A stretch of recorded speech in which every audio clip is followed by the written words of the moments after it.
Coming up.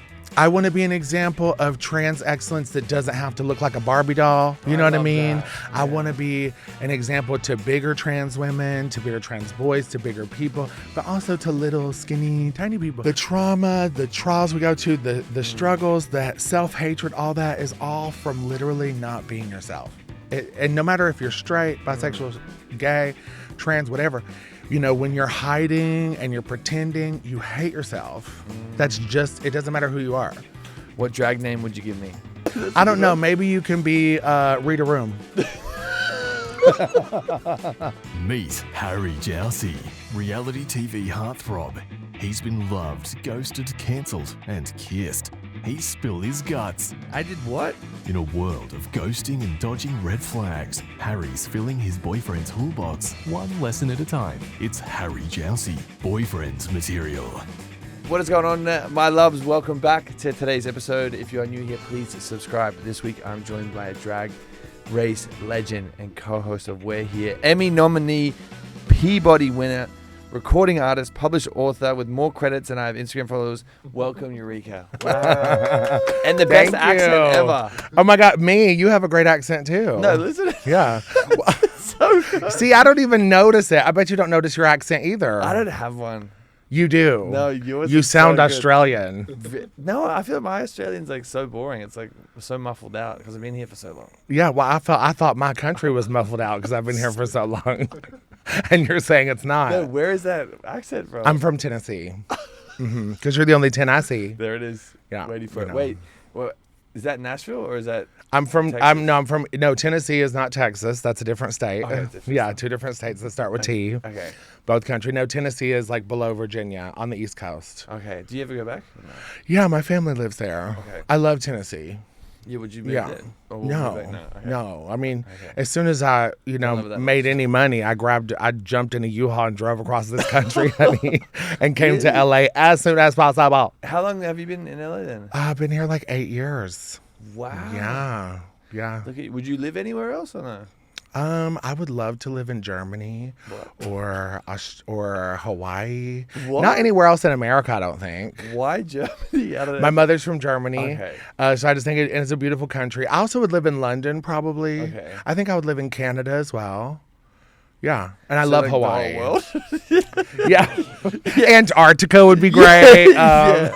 Africa. So funny. I've all never the been to Africa. Have you? No. Oh, we should go. Let's go. Yeah. There's a lot of countries in Africa, right? I don't know. I'm pretty sure.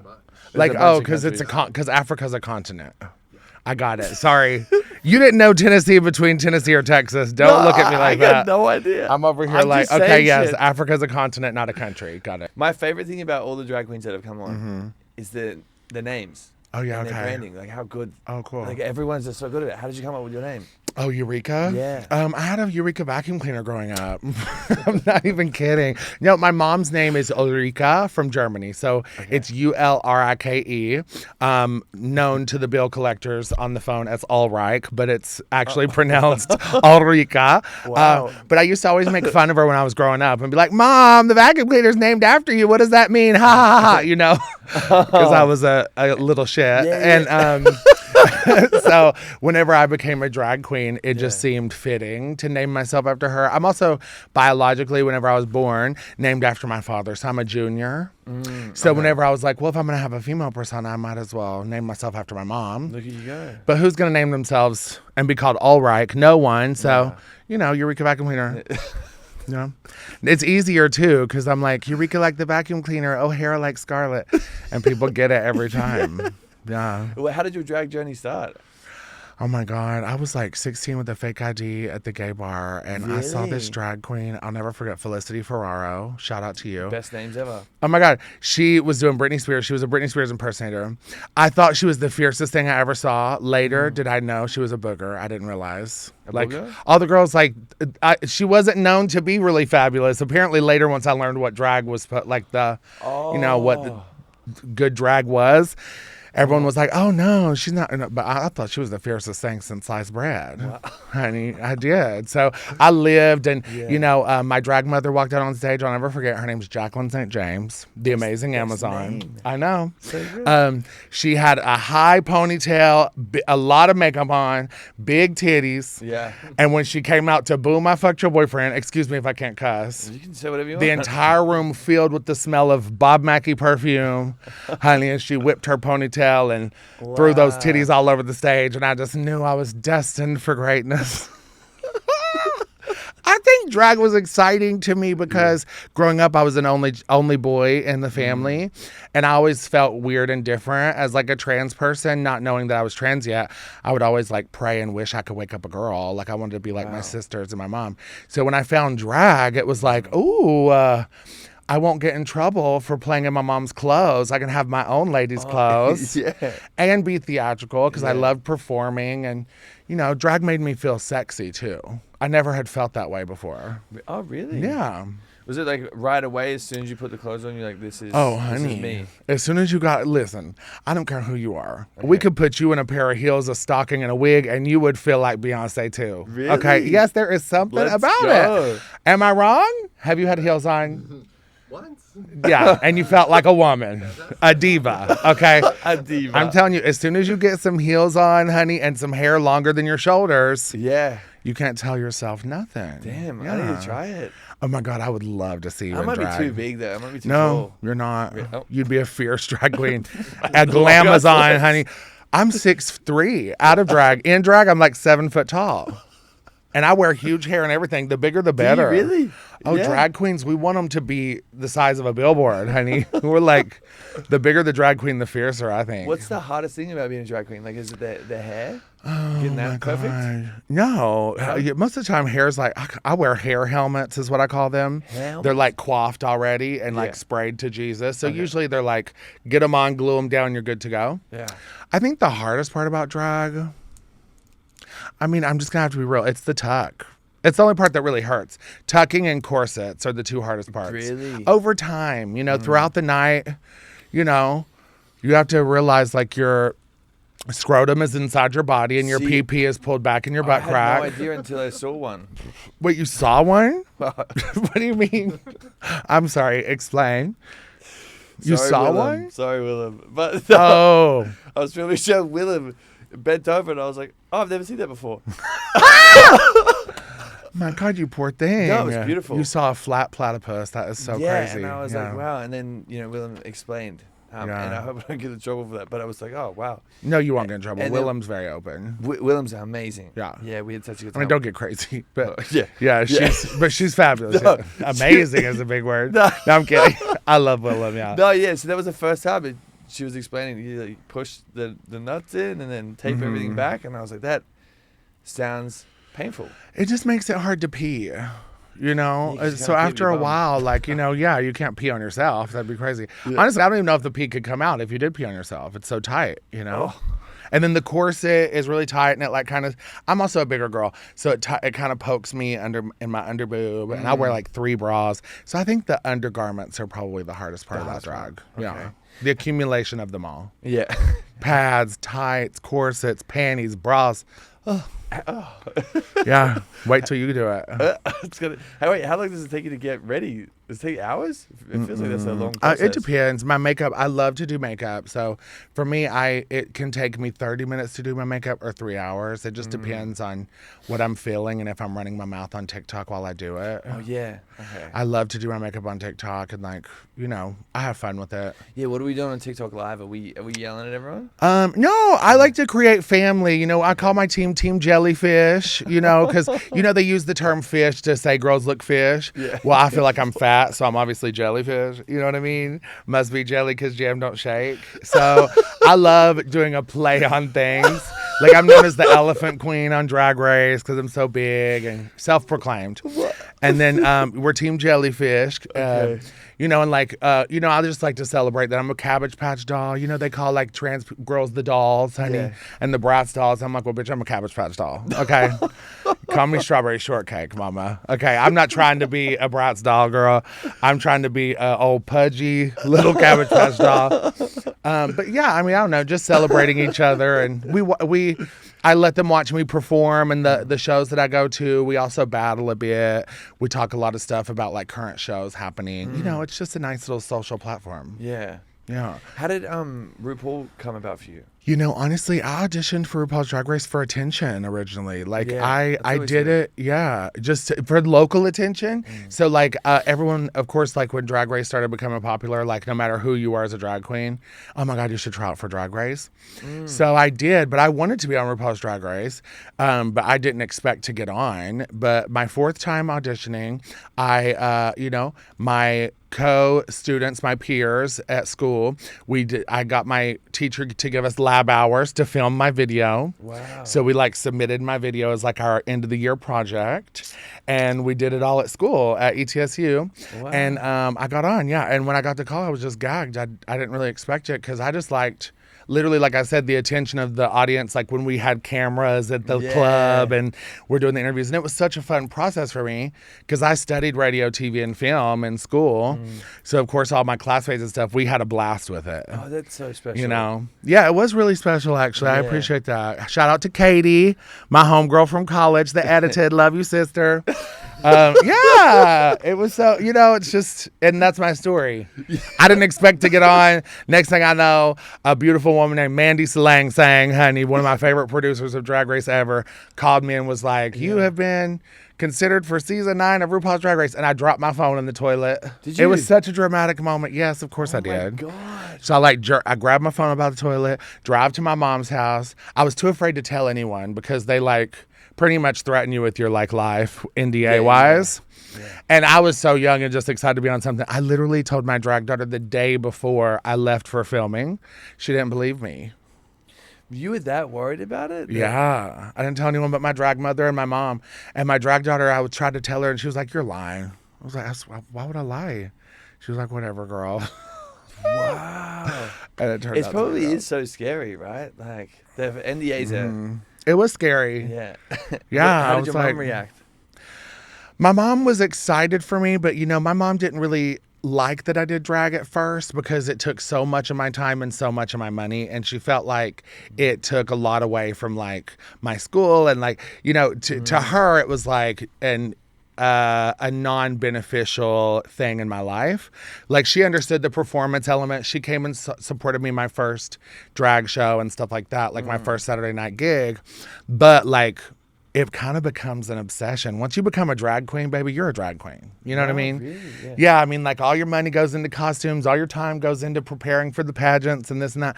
And I've always been so dedicated to it that my mom was kind of annoyed. And that's why I was in such excitement to go tell her that I made it on the show. Because I was like, Mom, see? Finally paying off. Yeah, all this was worth it. So she was excited, but I don't think she realized the scope until after I was on and she saw the success. And she was really, really proud of me. Yeah, it's hard with parents because they they don't really understand it. Like, I don't think my mom gets like the TV stuff at all either. And then they'll see me in the local newspaper and be like, oh yeah, like must be doing something right. Yeah. Like, I can imagine your mom was like, okay. Well, my mom's also from Germany, so she was an immigrant, She's an immigrant from Germany. So, to her, she's like, oh, okay, you're going to be on TV? Like what? We had cousins that were on Jerry Springer. I'm from Tennessee. I don't know if you know what Jerry Springer is. Yeah. But my aunt Loretta and like her daughter and stuff was on Jerry Springer. So my mom was just assuming I was going to be on some crazy reality television that was going to embarrass her. But ultimately it was exciting for her. Wait, she was at the finale and stuff. What's the backstory on the Jerry Springer? Oh my God. Just my aunt and my cousins, and they did some episode of, my daughter's sleeping with my boyfriend or something crazy. I swear to God, I'm not even kidding. This is on my dad's side of the family, not my mom's. What? My mom was very embarrassed by my dad's side of the family. Wait, how does that come about? Like, did they sign up for that? I don't know. Like, hey, I guess. My mom's boyfriend? I think that like Jerry Springer, you'd audition or like you send in. They say, so Jerry Springer has like a little note after, and it's like, if your blah, blah, blah is blah, blah, blah, send an email to this or a video to this or blah, blah. Yeah. Wow. Yeah, they have to do casting somehow. Yeah, true. But like, I don't know how they get all the people there. Yeah, I'm people surprised. definitely call and hit them up. Well, yeah, Christmas must be wild at your house. No, I wasn't really. My mom didn't really let us kids be super close with my dad's side of the family. Yeah, my mom was a little protective. My dad's side of the family was a little wild. Is it a little wild? Yeah, Okay. very like, yeah. Okay. Wait. Period. I tore my ACL as well. Oh, really? Is it, well, not like as dramatic. What's your knee? The right one, but it was You're playing right. rugby. Rugby. How was that when you? I was cheerleading. Yeah, on the show. Kind of the same thing. Same thing. Yeah. Wait, is your knee all good now? It's pretty good for what it is. Yeah. Yeah. My left knee, not my right, luckily. My right's my dominant, so I bet it was really awful for you. Oh, I just had skinny, stupid legs too, so it was about time something snapped. Because I was a toothpick in high school, and then someone just tackled me from behind. And it popped out. No. But like yours is like a way cooler story. I mean, it's a little crazy. I was obviously like in full drag doing a cheerleading challenge that I should have never been doing, or any of us should not have been doing. Not us like literally doing tumbling of cheerleaders that like train years to do this shit. That's the crazy thing about Drag Race and drag is like we will attempt to do things that literally people have been like working and training their whole lives to do. And all of a sudden we're a comedian, you know? All of a sudden we're like actresses and hosts and cheerleaders. Yeah. I'm going to try to, well, actually it was the cartwheel. Yeah. I've never done a cartwheel. And the guy just kept saying, everyone has to tumble. Everyone has to tumble. And I was like, well, I can do like a kick split because it was my thing then. Yeah. It still is. I can still do it. You know, she's agile. But yeah. And I was like, okay. He was like, well, you might get in trouble if you don't tumble. I was just told it's a tumbling challenge. So I did this cartwheel, girl. And my knee was like, no. But actually, I kind of blame Trinity the Tuck, actually, because I was at the bottom of the pyramid, which sucks. When you're the biggest person, you're always at the bottom of the pyramid. And I kept having to catch her heavy siliconed ass from midair, which felt like catching a bag of sand. Love you, sister. I do love her. But I'm just saying, so my knees were kind of getting sore. And I could tell that they were getting a little sore, you know? So whenever it happened, I think my knees were just weak at that point. Fuck. You know, because we had been rehearsing for hours and hours. Yeah. So by the time we performed, you know, my body and knees were like, girl, what are y'all doing? Yeah. You're going to give up. Bitch, you big. I had to calm down. Wait, was that like absolutely heartbreaking when it happened? Or were you like... Of course. Yeah, how'd you feel? I kind of knew it was coming, but I hid it for like several episodes. So I kept like just trying to push through. Oh, wow. So I I was wearing thigh-high boots and everything, just pushing through the pain because I didn't want anyone to know until finally like a PA was like, your leg is like this big around, like something's going on, you know? And so I had to go to the doctor. And then that's when the whole thing happened where... Yeah. You know, once they put me on crutches, I knew they were going to send me home. I had a feeling, but they, you know, I told them, I said, but if y'all let me stay, I'll go all the way to the end on these crutches, honey. I don't give a crap, you know. But they sent me home. I had surgery. It was a blessing, really, because I got to go home and graduate college, actually. I was like one semester away. So everything works out for a reason. Yeah. You know. How soon did they ask you to come back for season 10? Well, RuPaul said it when I was leaving season 9. So it was kind of like the audience held her to it a bit. You know, the producers and stuff were kind of like, well, we don't know. We might bring you back for All Stars or this or that. And they were kind of getting a little upset because like when I was doing gigs, the hosts and stuff would be like, from season 9 of RuPaul's Drag Race and coming back to season 10. And they were like, well, you know, we don't know. And I was like, well, I haven't told anyone. RuPaul said that to the world. So I think that kind of kept them to it. Good. So, yeah, it was a blessing to come back. Yeah. Yeah. What's the biggest difference between All Stars and like a normal season? Well, 10 was a normal season. All Stars was later. Okay. But was there, like, you guys get treated better? No, not really. No. I think that, I mean, you get treated pretty well. I mean, for what it is. I mean, it's a weird, filming reality television is a weird experience regardless. Have you done a reality show? Yeah? You have? Which one? Like 15. Oh, really? Have you done the Sequestering then? Yeah. Okay, so you... Okay, sorry. Do you know my whole life? No, do you know my mother tucker history? Okay. Let's talk about it, Deborah. Okay. No, I just did a show with Willem called The Mob in Italy, and I have my show coming out called Let's Marry Harry. Oh, I Yes. love that. Why wasn't I cast for that? I'm a little bit We would have been disappointed. great. We Yeah. would've killed As it. you can tell. Yeah. Anyway, so obviously, the sequestering is hard. Yeah. it's But annoying. I think reality shows treat you as well as they can, considering, Yeah. otherwise you're like literally stripped from the world and Yeah. like your mind is played with, not intentionally necessarily, but that's just the nature of reality television and how it's made. So it's like, to produce a reality show, they have to get your real reactions, and they're going to ask questions and poke and prod, and all of it has to come out authentically, but at the same time, like, they're trying to create stories while they're doing it. So it's an interesting, it's a pressure cooker no matter what reality show you're on. How was filming We're Here? Was it better? Way more fun? Yeah, We're Here was definitely different, definitely harder, actually. Oh, really? Way harder. Yeah, just because, We're Here, we're out there, like, we're doing full drag in, like, the wilderness, like, on the side of mountains and stuff to get these amazing shots. And we're doing full drag in these, like, towns that do not don't really have a place for us. So we're like pushing ourselves into these worlds and creating spaces of safety for the kids that we had as proteges that we told their stories of and stuff, which is the magic of the show. But it did come with like a little bit more tension. It's definitely makes all the hosts, including the people that are performing and telling their stories, have to give over a lot of themselves and vulnerability too. But we had like 30, 40 like heteronormative men running around to protect us that were like, cameramen and everything else. And, I'm a big bitch. I'm not really that scared to walk through small towns. I grew up in them. So for me, it seemed kind of normal. But it was a lot of work because we were producing as well. So we're producing the performances, producing conversations with our drag children, keeping that banter going between ourselves and, creating TV in every space that we went into. It's a lot of work, to host a reality show like that. Did you ever feel like unsafe? You said like going through those towns. Was there a moment where you're like, oh, this is getting a bit scary?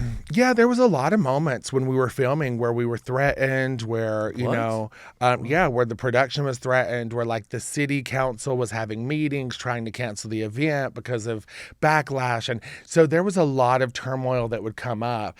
Their fear of putting a bad light on the town ultimately put a bad light on the town, to be honest. What? So I think there was a lot of misunderstanding of what our intentions were. Also, people want to misunderstand what your intentions are when they don't understand or it's like a lack of approve or information, accept. and they get angry, right? Well, they create narratives in their mind of what is actually happening, and it's just because they don't know what it is or they don't care. They have the wrong idea. Ultimately, those moments happened a lot for sure. But it actually made it even more special because, the more pushback we got in towns, the more people showed up when we would do those shows. We didn't really promote it because obviously we're filming a private show. Like we don't want everything exposed. So it was very limited promotion. It was really word by mouth most of the time. And those towns would show up, like hundreds of people in these spaces to support what was happening. So the more backlash, we got, honestly, the more support showed up. So it was really beautiful, especially in like Salt Lake City. They had a lot of issues, the city did, and there was a lot of like a Mormon influence too with that, because a lot of the politics are, I don't know, Lord, honey, I hope I don't. If you find me in a trunk somewhere, it's because I said something about the Mormon culture. You gotta be careful, girl. Religious people have power. I am not saying nothing, dear Lord. Help me. Okay. Yeah, but so that one was probably the most pushback politically. And I mean, we were in the park, and that's what their biggest argument was, is there was like a huge field. We were doing like an outdoor show because this was the season after COVID as well. So we were just being a lot more cautious and careful. And because it was so close to a park, they tried to make it this whole thing, which it was like during the hours where there's not, anyway. But like, I think like 1,200 people showed up. So wow, it ended up being like really, that's huge. really special. It was special. It was such a beautiful TV show. What was the best city? Like, what's the best city for drag in all of America? Oh, like in my personal opinion? Yeah. In my personal opinion, the best city for drag, I'm just going to say Los Angeles. I just think we have so much diverse drag here. I think it's become such a mecca because between Drag Race girls and new girls and the other girls that move here, we have so many different types of drag in LA. I think New York is another place. And then obviously my heart sets with Southern drag. So I love Texas drag, has its own culture of drag. That's the thing. It's like drag areas have kind of their own little subculture of drag. So then you have like Florida drag, which is like very like showgirl, bra and panty, leotard, whipping their hair, dancing drag. Texas drag is very drama, huge hair, glamour. We call it Texas dirt, so their contours as dark as they can get it. Wow. And then that kind of filters into like the upper East Coast, which I'm from Tennessee, so we're a little bit more East Coast Southern drag, which is kind of a mix of Texas and Florida drag. Then New York, it can get a bit more artistic and kind of out there because it depends on if you're in Brooklyn. In Brooklyn, you never know. They might be stapling stuff to themselves or pulling things out of orifices and stuff. You know what I mean? In Manhattan, honey, they're doing show tunes, and near Broadway, they're they're hosting. So it's like the world of drag has its little subcultures too. Wow. Yeah. Where internationally is your favorite city for it as well? I love London. Sorry. All this drag, I get so draggy. I'm like, okay. I get my Alyssa Edwards on. I think London is like a really big. I just love London drag, but they sing live a lot. Ooh. Australia does too. Oh, really? Yeah, I feel like Australian and English drag are kind of similar in that way. They do a lot of like cabaret style drag. Wow. Brazilian drag is really great. So fun. It's Mexican drag is beautiful. Like drag in Mexico is so high performance energy productions. Drag is great. It is just so different everywhere. It's hard to say specifically where. Yeah. But my favorite place to perform out of the country, so far, Monterrey, Mexico. To be honest. Really? Oh my God, it was so fun. What? Yeah, and they have like, also I have a soft spot for brown men. Oh. So, a soft, wet spot for brown men. Okay, so they have like these gorgeous men, and they like all, they're all aroused in these showers. It's just really What? What's yeah, going on? you understand what I just said. You want me to repeat it? Their wieners are hard, honey. Yeah, they're erect. At the shows? They're in the showers, like up on the wall and stuff. And, during my number, I'm extra. So I found the stairs. I ran up the stairs. I got in the shower and everything when I was performing. You did your whole thing? I had a blast. Wow. Yeah. Let's go. And then this cute, I say kid, but they were like 20-something years old, was there, and they were like, oh my God, there's like oh my God, can I talk about all this? There's this dark room, okay? And so, yeah, there's a dark room, and like you go in there and you tip the stripper, whatever, you get to, they dance on you, whatever. Well, it's Mexico, so they do a little more than dance sometimes. And there was this one fan that met me at the door, and I was like, oh my God, I traveled by myself. So I was like, you can come dress me. They were super cute and like meek and kind of like shy. And they were like, oh, I would love to go in there. And I was like, well, why don't you? And they're like, I don't have any money. I said, well, here's the money, girl, go. Wow. And they were like, really? And I was like, yes. And honey, she came back, and they were so happy. What It was life-changing for them, I think. She was like, she came back, she said, oh my God. She was like, he put his in my hand. And I was like, okay, what else? She put her mouth on it, she told me. Wow. Yeah. Very exciting. She was very excited. It seemed life-changing.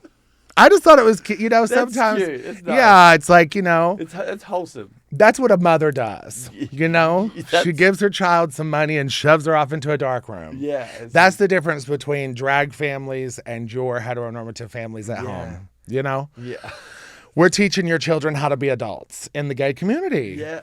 And have fun. Yeah. Well, and learn how to, the thing about that is like, I love that I brought that up because we are taught as queer people, queer kids specifically, to be ashamed of your desires growing up.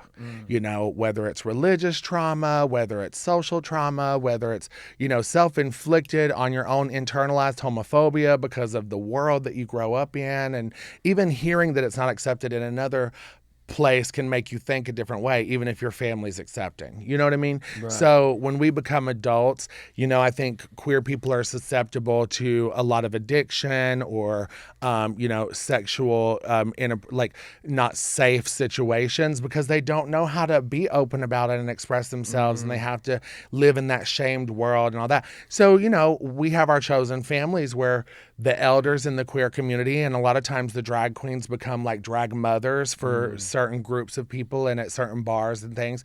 We kind of become the guardians of the kids, you know, the new younger gays, and like teach them the ways or like watch out for them in the club and make sure that like no one's taking advantage of them. And so the idea of what people think of drag queens is really the total opposite. You know, a lot of times like these cast member girls that work at these clubs, they're usually watching out for the youngins that are coming in, you know, because they're young, they're susceptible to like new experiences and excited. They can get themselves into weird situations, you know. I think us learning how to express ourselves at that early adult age gives you a lot more ability to have a more successful, you know, queer existence without going through all the trials and traumas that us older generation, queers, gays, theys, thems, honey, and drag queens have went through. Yeah. What is needed more? Is there anything like that you see that people need like more support on? Oh yeah. I mean, I think that I think religious trauma is such a huge thing. And it's sad because I love God. I love my higher power. I kind of believe a little bit in everything. I think every belief has a bit of truth in it. I think we're all just trying to find the same thing, which is like a reason to believe in something. So for me, I understand religion, I understand spirituality. And I just think that in the queer community, there's so much negative propaganda poured into their minds that oftentimes, like, I think hope is stripped from some queer young people when it comes to, like, you know, ultimately God and religion is like an example of hope a lot of times. Like, there's something that you can lean on. There's someone that's going to protect you. Like, that's the idea of God to me, right? Like, I was lucky to be raised by a mother and a grandmother who loved God, and they saw God as an accepting and wonderful God, you know, regardless of scripture. And so because of that, I've been able to like pour into that God as I've went through addiction issues myself and things like that. And a lot of people could struggle because, like, even in the AA program, which I'm a proud member of Alcoholics Anonymous, you know, a lot of it is find a higher power of your understanding. And then for queer communities, it's hard for them to lean on the idea of that because there's so much religious trauma, you know, around this idea of God and religion. So yeah, how do you... I wish there was more, you know, spiritual love when we're in our upbringings. How do you kind of break that wall down for someone else? Because I know like that would be really scary and daunting if it's kind of... Yeah, you mean break... What do you mean by like break the wall down? Like with religion in regards to that. Because I know like some people... break the wall down for the queer people or for straight people? What do you mean? for queer people that have like been felt a bit like kind of pushed to the side with religion in the church and stuff. Oh, is there a way you've always like had a good understanding about for some other people that maybe their parents are? Yeah, I mean, I dealt with my, you know, religious traumas and doubts and stuff too, and over time and through my bad experiences, I refound my spirituality. And a lot of times it just takes trials and tribulations of life to find out what you need specifically. You know, there's a lot of happy people that consider themselves agnostic or atheist. That's wonderful for them. But there's a lot of people that struggle. And I think the best way to break down the wall is just talking about it, being proud of it. You know, I think there's a lot of stigma and misunderstanding when it comes to religion and spirituality, when it comes to queer people, that we don't often talk proudly about loving God and being a child of God, because not only is our own community a little like, you know, cringe by it because it affects them traumatically, but then we get such pushback from fellow Christians or other spiritual people in the heteronormative community that's like, no, God doesn't love you, blah, blah. You know, so it's like, well, girl, I know my God lives for me, honey. My God lives for me. You know? And I think that's what you just have to be proud of, God loving you, you know? Yeah. I love that. That's really sweet. I want to shift gears a little bit. Yeah, let's do it. I want to talk about how much work you're doing. So you got a music catalog and a production company. and the books, everything that's going on, and you went and was on tour in Australia.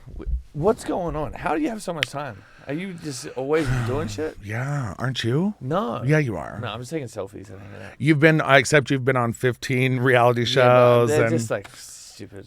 they're not stupid. Don't discount the work you've Okay. done. Wait, Yeah. how did the music stuff come about? I love music. I love Yeah. writing. That's where writing came in. Plus, it's fun. I love the creative world of it. I just wanted to make, empowering music, especially for bigger people. Like, one of my most known songs is called The Big Girl. It's literally just like a celebration of being bigger and loving myself. And the music video is, it's kind of a play on that too, where in the opening, it's a skinny, pretty girl that's like at the doctor's office being like, I want to look on the outside how I feel on the inside. And then she goes into surgery and she comes out as me. You know what I mean? That's and then cool. like all these skinny girls are going into the doctor's office and the big girls are coming out. You know what I mean? Oh, I love So it's that. just a play on that, like celebration of like, it's okay to be big and loud, and it don't matter what size you are. You know what I mean? We're all big girls at heart. Yeah. Let's be real. Oh, I love that. So that's kind of what I love about music, and all of my music has some kind of lean on that, or like, Come Together is a song I wrote in honor of my mother after she passed, which is really more about, I got inspired during the Black Lives Matter movement, and it was just about like, all of us as queer people and as people of difference and just people in the world in general are just trying to find out how to belong, right? We're all trying to figure out how to exist. Even straight people, it's not like we're different worlds. We're all just trying to figure out how to make it, Yeah. And we all want to be liked, no matter who you are. You want to be a part of something, right? Yeah. So that's kind of what that's about. And and then the other stuff I do is, I have to stay busy or else I get in trouble. Yeah. That's just the truth.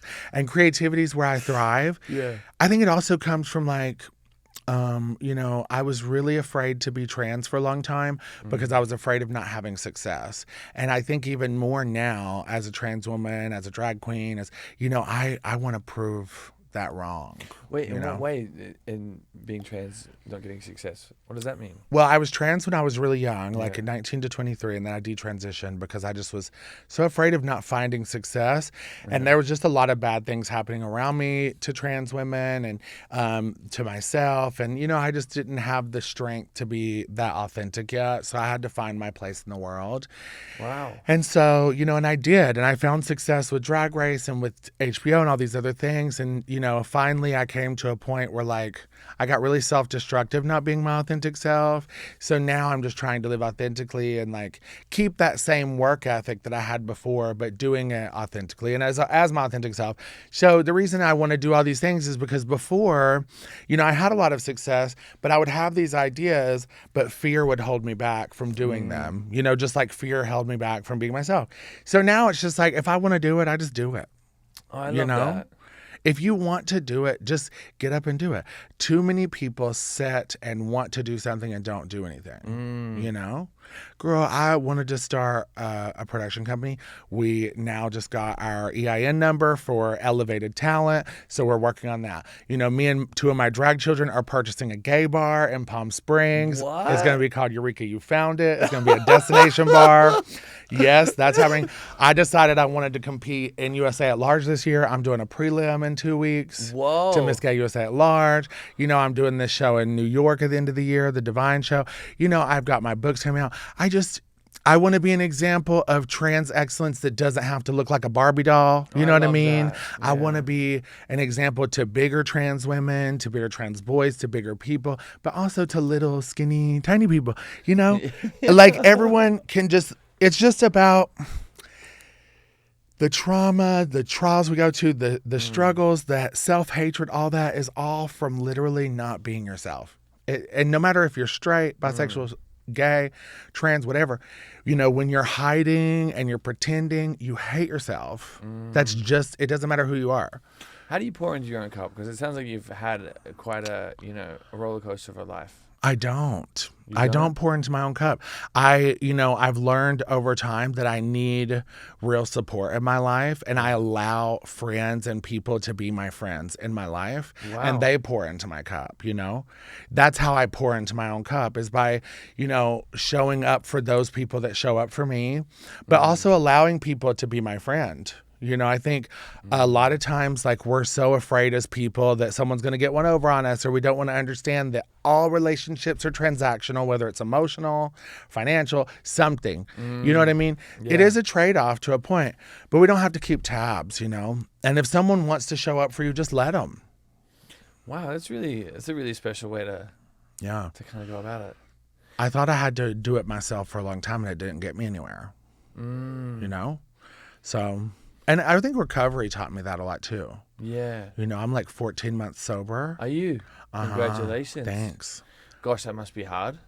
How was like the first couple of months was difficult? It is hard to be sober, right? In a world where like not being sober is celebrated, to be honest. It's really a way that we're taught to release and we're taught to have fun. So I've had to relearn how to like enjoy certain things. But honestly, I've been in recovery for about 4 years. This is the longest I've had, and I finally feel like it's stuck. Yeah, cool. You know, it's hard in LA too, because I definitely slipped into a bit, like, it's pretty easy. There's always something on, and there's always people out. Like, it always feels good. I have my moments too where I'm like in and out of it, and it's just it's so hard over here. Oh yeah, I mean, well, it's hard in any world where you're like going to all these parties and events and everything's you know, everything is sponsored by a liquor company, you know, and it's also just a part of our culture, you know, to like be social and have drinks. But my problem is like I don't know how to just have a couple drinks. Yeah, I gotta get crazy. Yeah. The white trash runs deep in these bones, honey.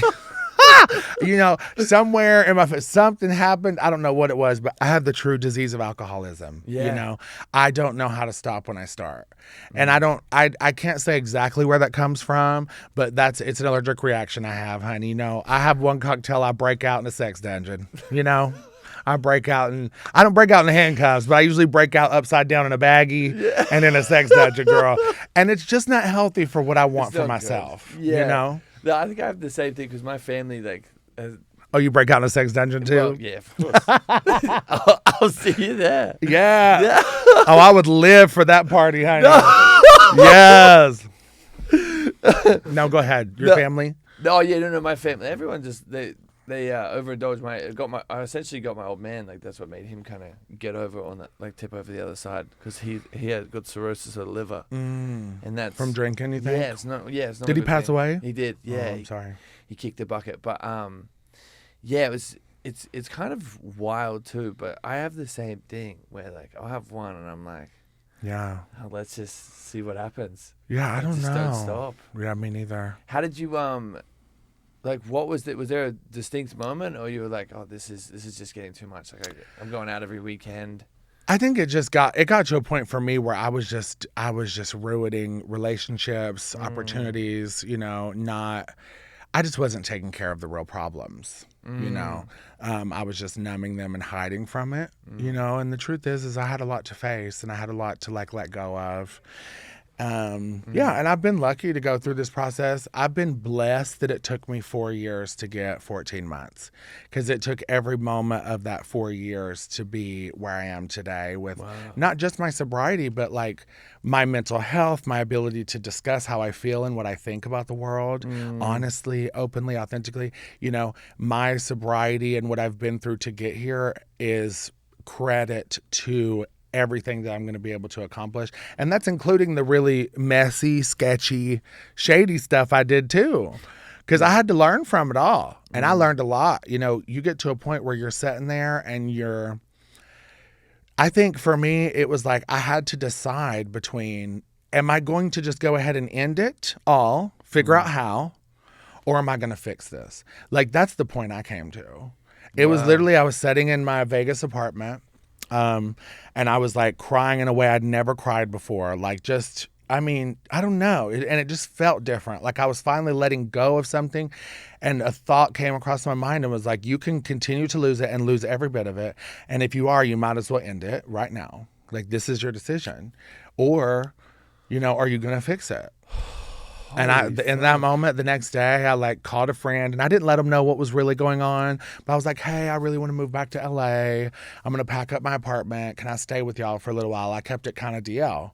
When they showed up, they realized it was a different story. I was not doing well. I was clearly like gone, you know?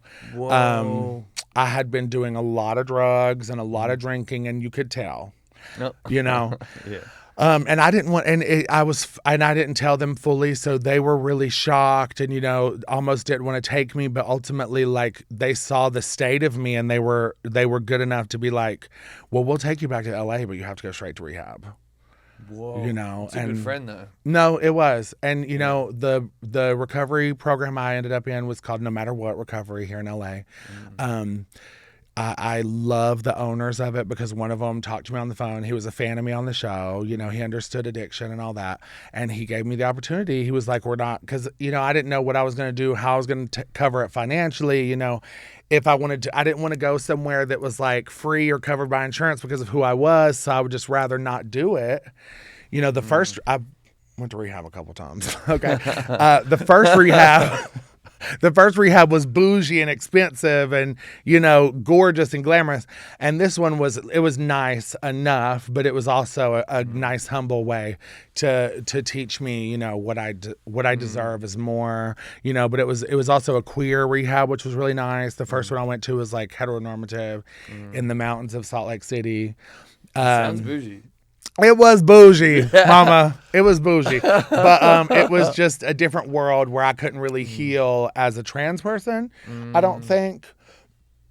Excuse me. But, yeah. And now one of the owners is my sponsor. Oh, wow. You know, I've gotten really close with him, but I've also grown a huge, you know, just support circle of not just sober people, but also normies is what we call them in recovery. Yeah. Normies are people that can drink and do whatever they want, you know, without, you know, breaking out in sex dungeons.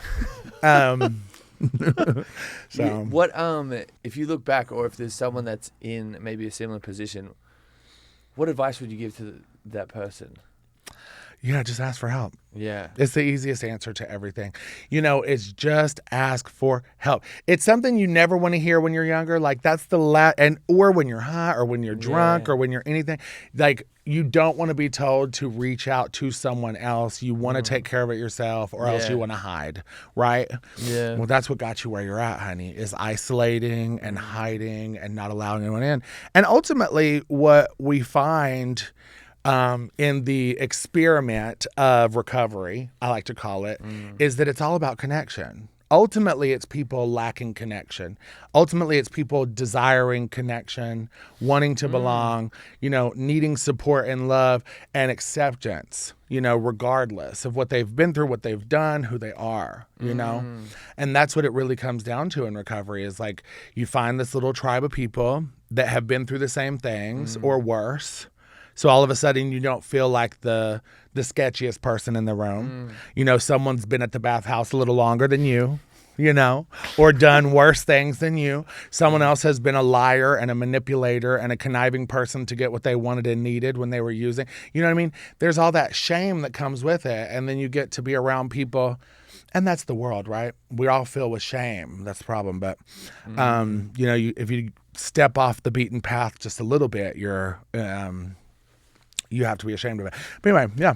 So how did you at what point were you comfortable talking about it and like telling people that you were going through a tough time? This time, you know, I've done it before. When I went to rehab before and stuff, it was like I talked about it, but I was still pretending. I was still playing this part. I was like, oh, it was just alcohol, or it was just this, or, you know, making the image of it still Hollywood, you know, because that's what you have to do in Hollywood, right? Is you have to create an image for the world to see, regardless of what's happening behind closed doors. Yeah. That's not just Hollywood, kids. That's life. You know, that's what we're taught from a very young age. Live your life, but have an image for the public view. And obviously that comes from like having to present a certain version of ourselves at 9-to-5 jobs, so on and so forth, which is still the case. But, you know, when you're on your own time, you should be allowed to live your own life. That's all the point I had to make. But except, yeah, I don't know. I think this time it was like, I just realized like if I wasn't real about it, then I wasn't going to be held accountable.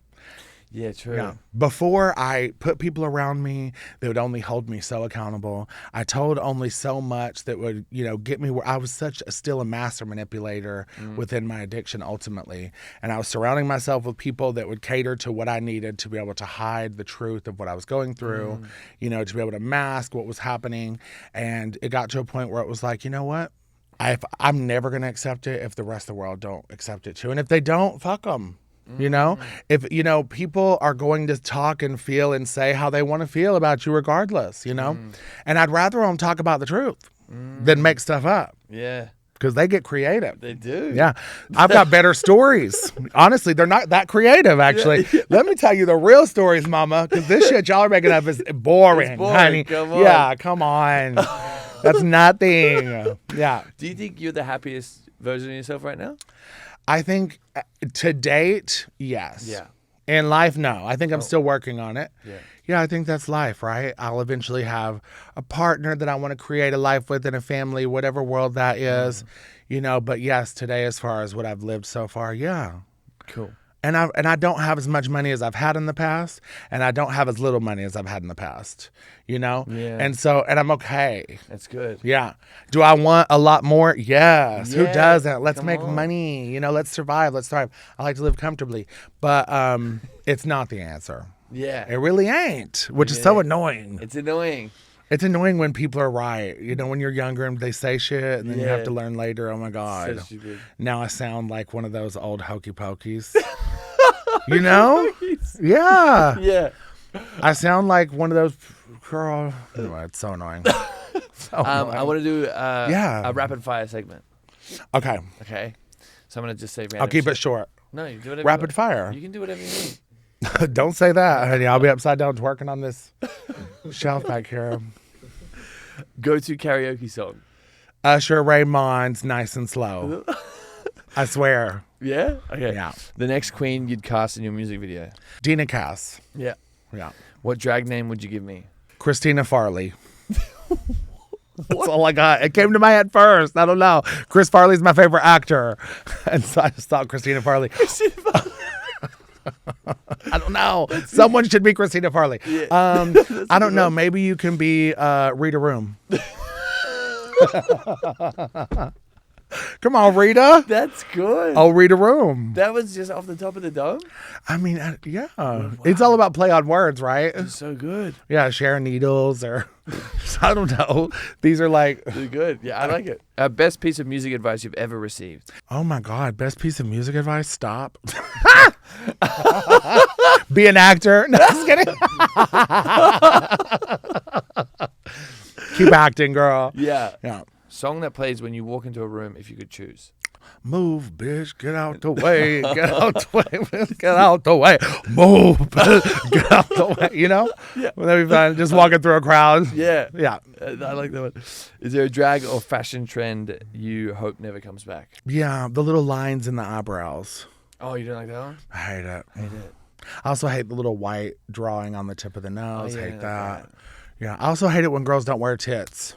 Put them on. Put tits and hips on. Girl, you're a woman, Yeah. not a stick figure. Come on. Tits and hips. Wait, what's the hips? You wear no tits and hips, and I'll wear timeless drag. Wow. Yeah. Hips, like hip pads. Oh, I need it. Or a corset. Just wear a corset at least. Yeah, I need that. Yeah. I need hip. Oh, you'll need a corset for sure, and hip pads because your shoulders are wide. Oh, okay. Like, and not in a bad way. Oh. Have you ever heard of a drag queen named Cameron Michaels? So she's like a bodybuilder queen, but she's fishy and drag. She's pussy. She's Not pussy. fishy. We hate saying the word fishy these days. We don't like fishy. No, She's because it's pussy. inappropriate to cis women. Is it? A little if you think about it, because they feel like you're saying fish as in like smells like fish. Oh. You say pussy there. So now it's pussy. Okay, I like that. Yeah. The ultimate dream lip sync battle opponent. Opponent? Yeah. Ooh. Oh, who? Mistress Isabel Brooks. I would love to whoop her ass in the lip sync. I would, honey. The elephant and the rat, honey. Here we go. Yes. The rat. It's crazy. The fans will know. Okay. The most chaotic thing you've witnessed in a drag dressing room. Oh, my God. I mean, it's not even that chaotic, but it's pretty consistent. Peeing in Gatorade bottles. Oh, that's the thing? It's a thing. Everyone's doing it? Yeah, everyone's doing it. Or a trash can or something. Just piss. Yeah, sometimes you can't make it through a crowd. The girls have been drinking. You know, seeing someone try to pee in like a water bottle with a little cap part, that's crazy. I bet. Because they're like trying to get their pee hole like right over the, it's weird. That's a tough one. And you know, their piece is already like mangled beef at this point because they're like pulled it out of the crack of their ass. So it's like all sad and crunched up, and it's like, just trying to jam it in there. you know, they're trying to pull their pee hole apart and everything because it's probably got glue on it. You know, you never know. You don't know. It's a mess. Yeah. Is there a most memorable fan moment? Yeah, actually, my first drag con, there was this woman, and she brought her like little daughter, and her daughter was dressed up as me. Oh, that's really It was so nice. cute. She had like a little red loaf and everything. Oh, that's so It was so nice. funny. Oh, that's Yeah, adorable. I love it when people dress up as you. Yeah. But to see like a little like 7-year-old dressed up as a Eureka was hilarious. That is so sweet. Yeah. I also love gifts. Oh, you do? Love fan gifts. I recently got this necklace and it's really fierce because it's like a trans woman and it's just her body and it's she's got boobies and a little penis. Oh. And I love it. And it's got like the little trans symbol above it. And it's just a necklace walking through the... I love it when like older women compliment it at the airport and then they really get into it. And like, oh. They're like, oh my God, I love your necklace. And then they're like... like, yeah, it's a penis. Yeah. Is there a favorite look of yourself that you've ever had? My favorite look to this day would probably be my finale eleganza runway from All-Star 6. It was this purple Cher-Inspired showgirl, but it was inspired and dedicated to my mother. It had like a big purple heart on it because my mother's favorite color was purple. That's special. You know, and I was big as a house, honey, but looked like the most sickening showgirl. Oh, wow. Yeah, puss. Puss. That is puss. That is puss. Yes, he gets it.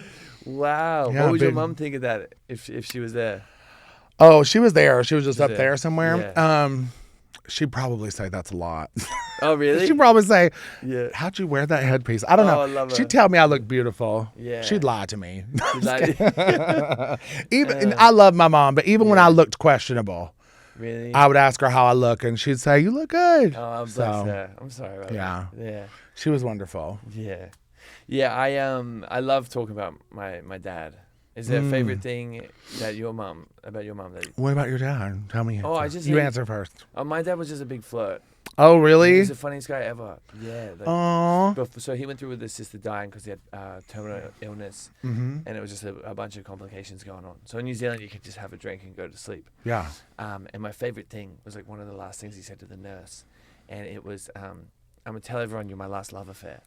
Yeah. Wow. Yeah, I know. I was Dad. like, Dad, stop that. A little cheeky. Yeah, it's very cheeky. What about I your love mom? What him. was your favorite thing about her? She was just a big, tall, ferocious woman. She was 6'1", German. She didn't let nobody fuck with her or her kids, you know? Wow. My favorite thing, honestly, and this is the craziest thing, is my mom had the best aim at throwing a shoe. I don't know why, but that's like that's like a core memory. I used to laugh so hard because if my mom was mad at somebody and they ran down the hall of the house, she would be able to throw her shoe and ricochet off 3 walls and still hit somebody with it. Yeah, my mom was just so protective. Yeah. One time, my sister's friends, we were going over these railroad tracks, and they came around us and cut us off. My mom almost wrecked, and we stopped at the stop sign. My mom gets out the car, marches up to their car, and starts wailing on the guy in the driver's seat. No way. Yes, my mother was protective. Wow. Don't we mess love with her that. kids, honey. Yeah. This one girl at my older sister's middle school was calling my sister a slut and a hoe. Oh, my mama walked up and whopped her. Yeah, I just loved that about her. I know that's crazy, but No, that's my mom awesome. was so protective of Yeah, her don't kids and play with just a bad bitch. You know, my dad was really intense, and that's one thing I think that's the biggest reason why I love that she was so protective. But he was so intense, and she would always stand up to him. She didn't care. Wow, what a queen. You know, a queen. We love her. But one time, this is kind of sad, but one time he broke all of her. It's so weird because something switched in her, and I kind of live for it because it's kind of mystical. But my mom she collected unicorns my whole life. And then my dad like broke this shelf one time when he was mad at our house, and all of her unicorns got busted. She threw all of them away and started collecting dragons. Oh, wow. Isn't that crazy? Yeah, look at her. And it was like this thing, and then she never let him act like that at our house again. It was something I noticed, and I've always remembered that. It was like something switched in her, and she was like, no. Maybe I'm not a unicorn. Maybe I'm a dragon. You know? A dragon. Yeah. Yeah. That's really special. Yeah. Cool. Wow. Damn. Interesting. Yeah. I love that too. And also just not taking shit. What was your dad's favorite animal? Do you know? Nah. No? Nah. I can't remember. Do you have a favorite animal? Yeah, probably a dog. Dog? Yeah, That's boring. cute. It's not boring. I love dogs. What's your favorite animal? Elephant. Oh, really? Yeah. What's so funny? It's just so random. Why? It's just an elephant. Oh, it's Maybe an a elephant. dolphin. No, albatross. I feel like albatross would be cool. Albatross? Yeah. What's that? It's like a big bird. Yeah, they don't really have to flap because they're so big. Specific big bird? Yeah, they're in New Zealand. Can you show me? Do you know? Are you looking it up? No. No one's looking. What's it look like? Massive bird. An albatross.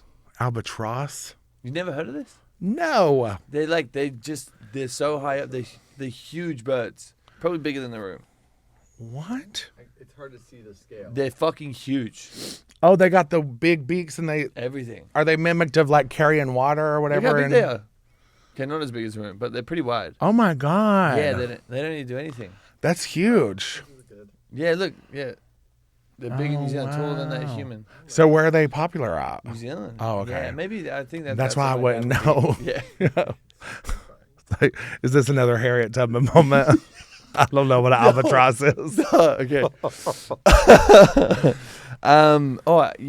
Do you believe in like seeing signs with your mum? Mm-hmm. Yeah. There's this book an audio book because I'm not very good at reading. It's called The Signs by this Dr. Tara Swart. Oh, really? I so recommend. Okay. If you're ever missing your mum or thinking about it. Okay. I'm gonna look it up. I love stuff like that. It was one of the things that kind of pulled me through it with my dad because I was like, oh, if you just ask for signs, like shit happens and they just show up and they always show up. And then it goes to a point where I was like, am I being crazy? Because I keep asking for stuff with my dad and it keeps happening and I'm not like looking for it, but it just like shows up. I believe in guardian angels. And I think I do believe in guardian angels. it's like, it's so powerful. It's really I special. just think God has a lot of busy shit to be taken care of, to always like be paying attention to everything. Yeah. I mean, obviously he's God, but Yeah. I just think He's doing guardian everyone's angels stuff. are real. I think people that we lose and stuff, they become our guardians. Like that's what I love about like the ancestral teachings and a lot of different religions and stuff and native teachings and stuff. Yeah. Special. I have final 4 questions. Okay. And then we're all done. All right. Okay. If you were casting a villain version of your show, which of your former castmates would be the first person you call? Oh, that look was crazy. A villain version of the show? Of a show for you. Which of my castmates? The Vixen. Yeah. For sure. Trinity the Tuck. And I'm trying to think of other villains. Ginger Minge. Who are the 4? And Fierce Delicious, sorry. There we go. I had to get one from each season. No, that's good. Yeah, that I've done of Drag Race. Is there... And Shangela for We're Here. Sorry. Love Shangela. Who are the 4 people on your Mount Rushmore of reality TV? Oh my God. The Mount Rushmore? Yeah. Tyra Banks. I'm sorry, y'all. Yeah. I'm sorry. Oh, yeah, she's up there. She's in a bit of trouble, right? She's up there. Well, I mean, America's Next Top Model was problematic. The documentary just made me watch every season again. Oh, really? Sorry. Yes, I was like, oh my God, I didn't realize I want to see and dissect all of this. Yeah. Yeah. Wow. Reality television. Maury Povich would be on my Rushmore. RuPaul, obviously. Yeah. And then I want it to be someone good, but it's not going to be Rachel from Big Brother. Told you it wasn't going to be good. That's what I can think of. What is the most fake thing about reality TV that viewers actually think is 100% real? The fakest thing about reality TV that viewers think are real, friendships. That's a good answer. We've never had that one. Yeah. That's true, though. Because friendships happen in the moment. When you're in that type of world, a lot of times those friendships can be created, but then you go into the real world and you find out who people really are. Yeah. Or, you all just don't vibe. Your worlds don't connect as well. Yeah. or you just lose touch. That's so true because like people, I don't think people really understand that. Yeah, I mean, you're friends in the moment because you're stuck with each other. But you usually, like, if you live on different sides of the country, like, Yeah. you know, people get busy, things move on. So you're not still like besties with those people necessarily. I would still consider them my friends from being a friend, you know. You just work. But not all of them are like, I don't talk to them every week. Yeah. Yeah. Yeah, I get that. What is the most unhinged thing you've seen a castmate do to get more screen time? I mean, there's a lot of moments where like girls will just start drama out of nowhere just to get screen time. If there's nothing. No, there are, but it's all like that. It's like moments like I think the most unhinged things is like when literally people are just like having normal conversations, and then all of a sudden it's like, let me tell you about this traumatic moment I had with a dolphin. Yeah. You know what I mean? It's like every conversation you have turns into a traumatic journey. Everything for this one person specifically. Yeah, it's so annoying. It is insane. And you know exactly what I'm talking about. Yeah. There's always that one person on the cast that no matter what you talk about, they have a trauma story. It's like, oh, I just asked you what you had for breakfast. And they're like, but one time, and it's like a movie. I was choked by eggs. And this, you know what I mean? Like, or like, oh my gosh. Yeah. Anyway. Well, that was the episode. There's anything you want to plug? Let the people know. Besides you. Okay. I'm sorry. Yeah, anyway, like I just said that. Oh, really? Yeah, just like plug these holes. Oh. And then got her titties out. Oh, but she wanted you to plug her. Yeah. I want to do the opposite. Oh. Yeah. No, I'm just being extra. No. Yeah, what do you got coming up? The thing in New York? What do I have coming up? You know what, honestly, the only thing I want to plug, of course I have a million projects. Y'all can follow me on social media to find out what they are. But what I want to plug is, look, go out there and live and be yourself. Fuck what people think, honey. It don't matter what your shape, your size, or anything is. Take up the space that you take up. Don't let nobody tell you don't deserve it. And when someone tries to push you out of that space, plant your fucking feet and stay there. Wow. Love you. That was it. Yeah. That was perfect. Yeah. We needed that. Go out there and twerk, honey. Yeah. Live your life. Throw that cat. Yeah, Thank you throw so the much. puss. Throw the puss. Yes. Yay. Come on, Miss Puss. That's your drag name, Miss Puss. Miss Puss? You can be Miss Puss. I'll be Miss Puss. Yeah, you should be Miss Puss. Okay, well, that was it.